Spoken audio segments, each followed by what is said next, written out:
Bruce Lee was ridiculed. "You're just a movie star" by Frazier. His skills left Joe without a co. Bruce Lee versus Joe Frazier, the confrontation that silenced the scorn. The training gym in Hong Kong was stuffy, the air heavy with the sweat of dozens of fighters preparing for their morning sessions. Bruce Lee, wrapped in his black GI, adjusted his wrist straps as he watched Joe Frazier, the heavyweight champion of the world, stretch on the other side of the mat. The tension between the two had been palpable since Frazier, in a bombshell interview, had scorned Bruce. "He's just a movie star. In the ring, he's nothing more than a dancer." Bruce did not respond at the time. But now, with Frazier there, challenging him with his gaze, the words echoed in his mind like a call to action. "Want to prove me wrong, Lee?" Frazier sneered, slapping his gloves together. "Or are you going to continue hiding behind the cameras?" Bruce took a deep breath, feeling the heat of anger rising in his chest. But it wasn't blind rage. It was the flame that fueled his discipline. Without a word, he approached, his bare feet gliding across the mat with feline precision.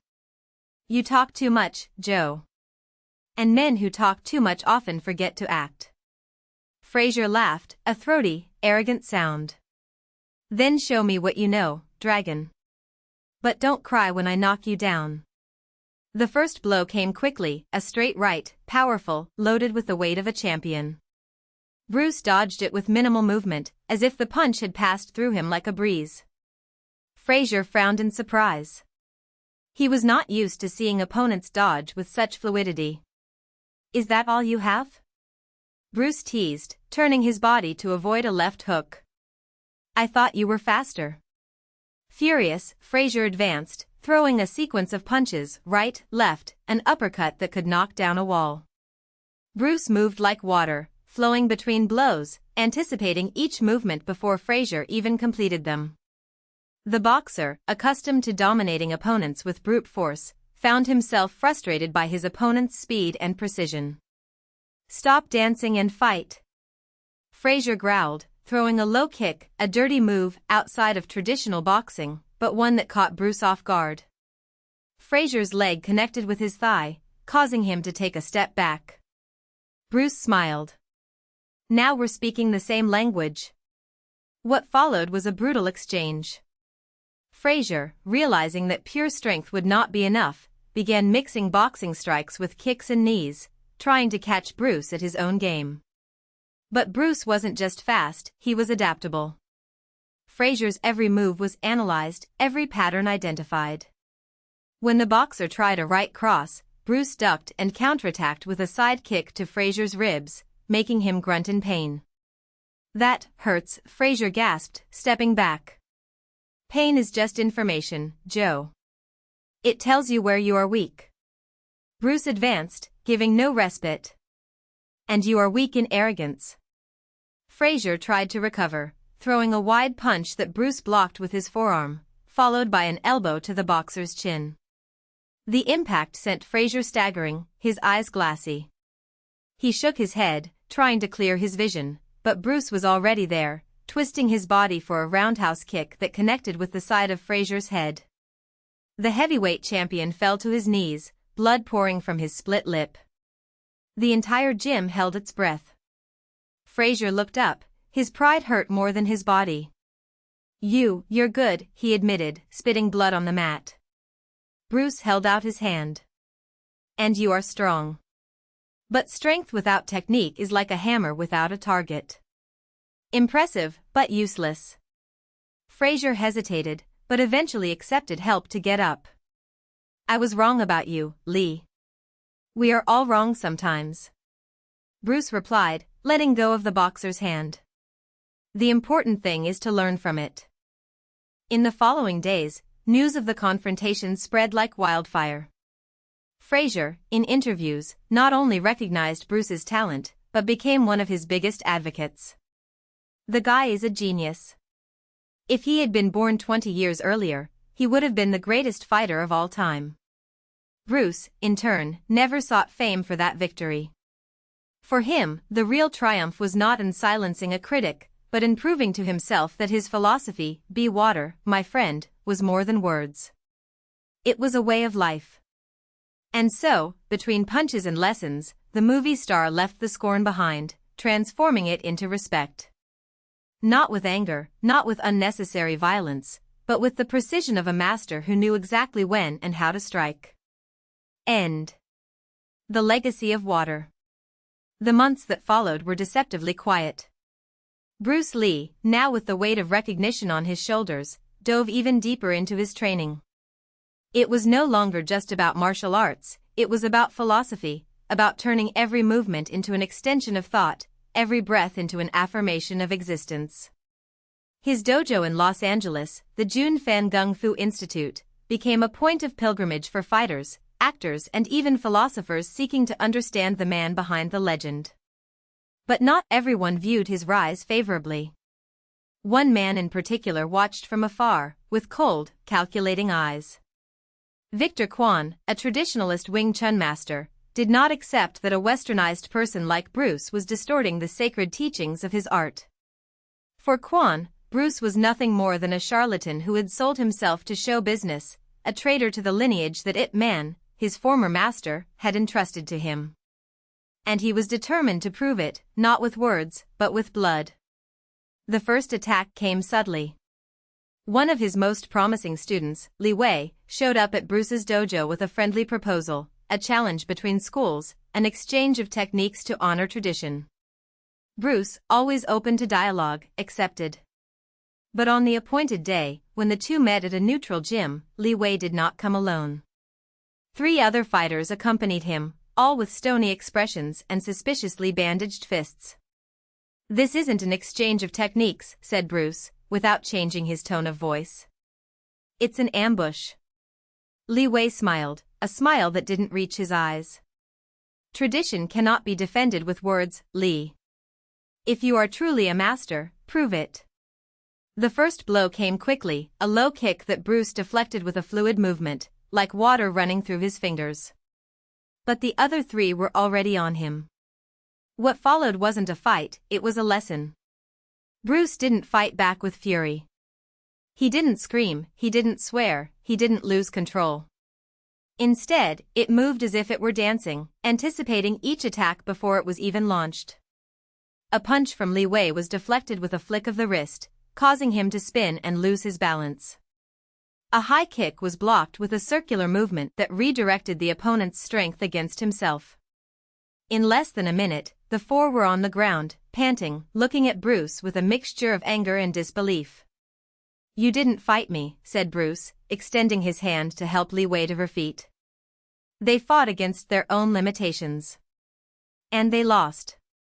News of the confrontation spread, but this time there were no interviews, no grand statements. Victor Kwan, however, did not give up. He knew Bruce couldn't be defeated with brute force, so he struck where it hurt most, his reputation. Rumors began to circulate. That Bruce had invented his style, that he was nothing more than a mediocre actor trying to pass himself off as a fighter. That his students were weak, that his dojo was a sham. Even worse, that he had betrayed Wing Chun, distorting its principles to please the West. The accusations were repeated in Chinese newspapers, on community radio, even in temples where traditional teachers shook their heads in disapproval. Bruce could have fought back. He could have called a press conference, challenged Kwan to a public duel, exposed his lies. But he knew that would only fuel the fire. Instead, he did something unexpected, he remained silent. For weeks, he did not give interviews. It did not respond to the attacks. He continued teaching, training, living as if nothing was happening. And then, when the buzz was starting to lose strength, he acted. The event was discreetly announced, an evening of martial arts, philosophy in motion. It wasn't a challenge, it wasn't a competition. It was a demonstration. And, to everyone's surprise, Bruce invited Victor Kwan to participate. Kwan, confident in his technical superiority, accepted. After all, what harm could there be in exposing an impostor in front of an audience? The chosen location was a theater in Chinatown, packed with teachers, students, and onlookers. The lights went out, and a single spotlight illuminated Bruce in the center of the stage, motionless as a statue. Many people ask me what Jeet Kune Do is, he said, his voice calm, almost a whisper. It's not a style. It's not a technique. It's the art of having no form, of adapting like water.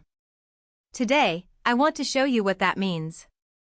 And then, he started. There were no elaborate choreographies, no spectacular movements. Just one man, one opponent, and the void between them. Kwon, expecting a fight, rushed in with a straight punch and found only air. Bruce moved to the side, lightly touched Kwon's shoulder, and the traditionalist master found himself spinning, unbalanced, not understanding how he had lost control. Another attack. Another detour. This time, Bruce didn't touch Kwon, he just moved, as if his body were made of mist. Kwon tried a kick, a hook, a sequence of quick strikes. Nothing worked. It was like trying to grab smoke. And then, in an instant, everything changed. Kwon, frustrated, launched a more violent attack, punching with all his strength. Bruce could have dodged it again, but he didn't. Instead, he received the blow, absorbing the impact with a slight recoil of his body, like a wave that retreats before advancing. And then, with the same fluidity, he counterattacked. It wasn't a punch. It wasn't a kick. It was a touch, a single finger pressing lightly into Kwon's chest, making him stagger back as if he'd been hit by a train. The theater was silent. Kwon looked at Bruce, eyes wide, breathing heavy. There was no anger on his face, only understanding. You don't fight, he murmured. You flow. Bruce smiled. Water doesn't fight stone, Master Kwon. It wears it down over time. The confrontation did not end in blood or humiliation. It ended in respect. Kwon never spoke against Bruce again. In fact, years later, when Bruce was gone, it was Kwon who defended his legacy, telling anyone who would listen, he didn't destroy Wing Chun. He freed it. And so, between shadows and light, between tradition and innovation, Bruce Lee proved once again that true strength lies not in defeating others, but in transforming oneself. End. The Legacy of Water. The days following the theater confrontation were strangely calm. Bruce didn't train with Kwon again, but he wasn't expelled from school either. The older students watched him with a mixture of curiosity and caution, as if he were a wild animal that had suddenly decided to lie down next to them. Some whispered that Kwon had lost the respect of the community, others said that Bruce had played some dirty trick. But the truth was simpler, neither of them had one. Both had learned. Bruce, however, had no time for explanations. His body ached, not from the blows, but from the tension he had carried for months, the weight of being judged, of having to prove something with every movement. He returned to the small apartment he shared with Linda, where philosophy books were stacked alongside notes on biomechanics and training. Linda found him sitting on the floor, drawing circles in the air with his fingers, as if tracing the invisible path of a blow. "Are you well?" she asked, kneeling beside him. Bruce didn't respond right away. Instead, he took her hand and guided her through the same movement, making her feel the lightness, the absence of resistance. "I didn't fight," he said finally. And that's why he understood. Linda smiled, but her eyes were worried. "And now?" "Now?" Bruce stood up, stretching his arms as if waking up from a long sleep. "Now I train. Not to prove anything to anyone. Just to see how far the water can reach." The following months were deceptively quiet. Bruce opened his own school, not as a challenge, but as a space where he could teach without the constraints of tradition. His students were an unlikely mix, street fighters, intellectuals, even some of Kwon's former disciples who secretly came to him to understand what they had witnessed that night. Among them was a young man named Dan Inosanto, who had arrived with scarred hands and a mind as open as a blank page. "Master," Dan once asked, after an exhausting workout, "why don't we use more force? Why not hit harder?" Bruce stopped, wiping the sweat from his forehead. "Because strength is like a dammed river. One day, the dam breaks. And then, what's left? Dan frowned, but didn't insist. Bruce knew he would understand in time. The news of Kwan's defeat spread like wildfire. Some Hong Kong martial arts masters sought him out for challenges, others accused him of disrespecting his lineage. Bruce received them with the same patience as always, but something in him had changed. He no longer defended himself. It didn't explain. He just trained, taught and, when necessary, demonstrated. One night, a group of fighters from a rival school invaded his dojo. There were 5 of them, all bigger and heavier than him, armed with bats and a fury that smelled of cheap alcohol. Bruce was alone, sweeping the floor when they entered. "Either you close this school," growled the leader, a man with a scar on his lip, "or we close it for you." Bruce dropped the broom. There was no fear in his eyes, just a tired sadness. "Did you come here to fight or to break things?" The man laughed, raising the bat. "Both." What happened next was so fast that none of them could describe it properly. Bruce moved as if dancing between them, dodging, redirecting, never blocking, just flowing. When the last man fell to the ground, groaning, Bruce was standing in the same place, breathing normally. "The door is open," he said. "You can go." They were. And they never came back. Years later, when Bruce had left for the United States and his name had become synonymous with a revolution in martial arts, Kwan received a letter. There was no sender, but he knew who sent it as soon as he opened the envelope. Inside, there was just a sheet of paper with a single handwritten sentence. "The water that flows does not forget the path of the sea." Kwan folded the letter carefully and put it in a wooden box, along with memories of a young man who had once entered his school like a hurricane and left like a river. He never spoke about it again. But sometimes, when he taught his students, he would stop in the middle of a movement and stare into space, as if expecting to see the ghost of a smile. And then, it continued. Because that's what the water did. The weight of silence. Kwan never told anyone about the letter. Not that there was anyone he could trust with that secret, his oldest students had gone their own ways, and the new ones barely knew his past beyond the legends that circulated around the academies. They said he was a ruthless master, who had trained warriors before Bruce Lee even walked through his door. But no one knew the weight he carried on his shoulders, that absence that, even after decades, still throbbed like a barely healed wound.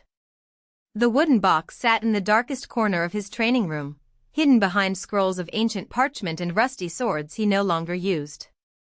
Sometimes, when night fell and the dojo was empty, he would open it. Not to read the letter, I already knew it by heart, but to touch the paper, as if the simple gesture could bring back the sound of Bruce's laughter, the clumsy way he tried to imitate the movements of the older masters, the way his eyes lit up when he understood something new. But time does not forgive. And Kwan, who had always been a man of few words, learned that some things didn't need to be said to be remembered. The student who came from the west. It was on an autumn day, when the leaves on the trees were beginning to fall in lazy spirals, that a foreigner entered the dojo. He was tall, broad-shouldered, with scars on his knuckles and a faded tattoo on his forearm, a dragon coiled around a sword. His eyes, however, were those of someone who had seen too much. "Sifu Kwan?" he asked, in hesitant Cantonese. Kwan looked up from the book he was pretending to read. He didn't respond immediately. He just observed the man, evaluating him as he did with everyone who crossed his door. "Who asks?" he said, finally. "My name is Daniel. I trained with a man called Bruce Lee. In the United States." The air seemed to grow thicker. Kwan closed the book with a dry click. "And what do you want here?" Daniel hesitated. Then, as if the words had been forcibly torn out, he said. "He told me to look for him. Before dying." Kwan didn't move. But something in his chest shattered, like thin ice under a careless step. "Bruce has been dead for over 10 years, he replied, his voice so low it barely sounded like his own. "I know." Daniel swallowed hard.